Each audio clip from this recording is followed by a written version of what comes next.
So, yan nga po mga loves. Namiss ko lang po mag-vlog. This video for today guys, gagawa po tayo ng something na masarap pagkain para po sa dinner. Laid out. Prepare po. So, ito, nag-prepare po ako ng tuna. Ginutay-gutay ko po siya. If kailangan po, ayan, mag-a-add po tayo nito. And of course, kailangan po natin ng oliva. Nagpakulo na rin po pala ako ng 12 pieces of egg. Ayan. So, lutuin natin siya for 14 minutes. So, ayan nga po, nabalatan na po natin yung egg. Ngayon, hatiin na po natin siya sa gitna. So, ito po yung ating egg guys. Hinati ko lang po siya sa gitna. And then, i-remove natin yung pinaka-egg na. So, ito, ilalagay natin siya kasama sa tuna.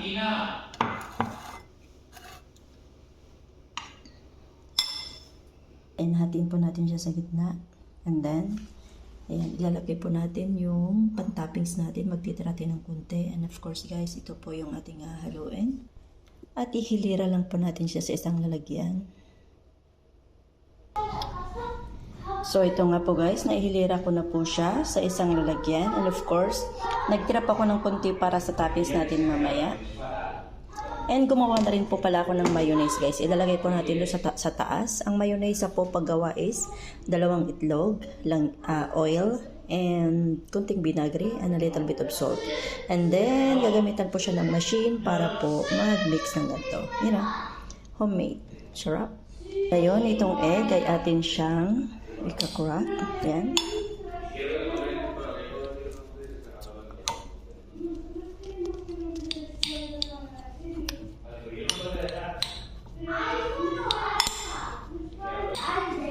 Yan, pagkatapos po guys, itong egg na to, ihahalo natin siya sa, yan, dito sa tuna. Halo natin siya, and then lalagyan natin siya ng konting sauce. Ito po.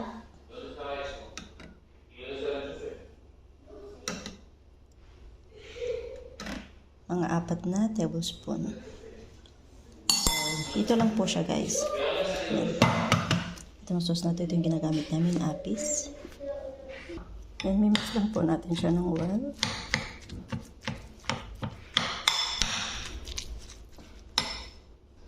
So, ito na po siya guys. Na-mix na po natin. Yan, lagyan din po siya ng 2 spoon ng mayonnaise. Ito nga po yung nagawa natin perfect guys. And of course, ayan, naglalagay na po ako ngayon. Hindi ko pala napindot. Ano ba yan? Kanina pa ako nagdadaldal. Sorry naman. Ay, muntikan na. Natatapos na yung paglagay ko. Hindi ko pala napindot. Sorry naman. Masarap to guys. Promise. Of course, gawang Ruby yan. Kunti lang siya.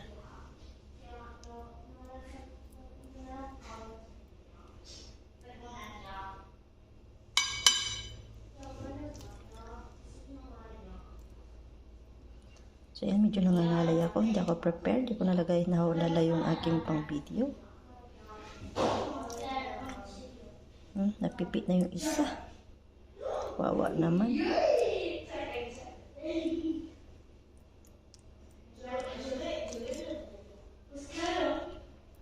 Napadami natin gawa kong tuna.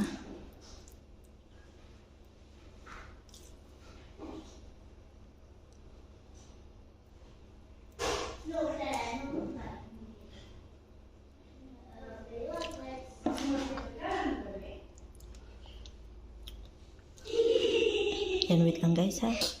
So, ayan nga pala guys. Nalagay na po natin yung tuna with egg. So, ayan. Now, ang gagawin po natin, maglalagay na po tayo ng mayonnaise. Ito po yung mayonnaise guys. Yan, ganyan lang po siya.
Yan, repair ko lang po siya konti. Ayan po.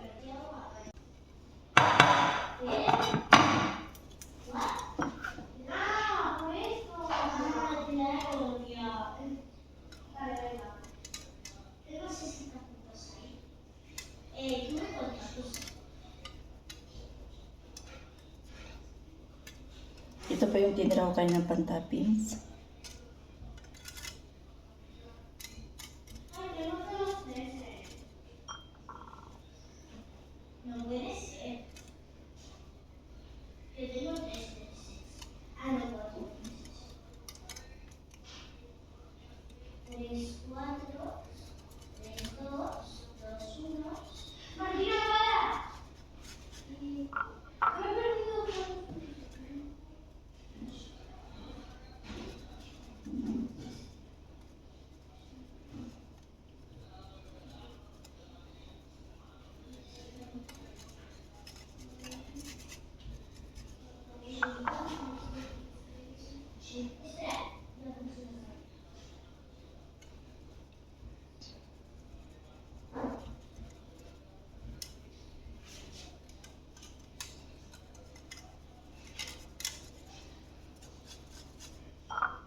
So, ayun po. So, ayun guys, natapos na po tayo. Nilagay ko na po siya ng ganyan, design niya po. So, perfect. Sayap, sarap, sarap. So, ito na po guys, natapos na po natin. So, may natutunan po kami sa ating bagong video for today. Ayan, sa mga mahilig magluto. Ayan, napakadali lang po niya guys. Yummy, yummy. Bye. Thank you so much for supporting Pretty Ruby.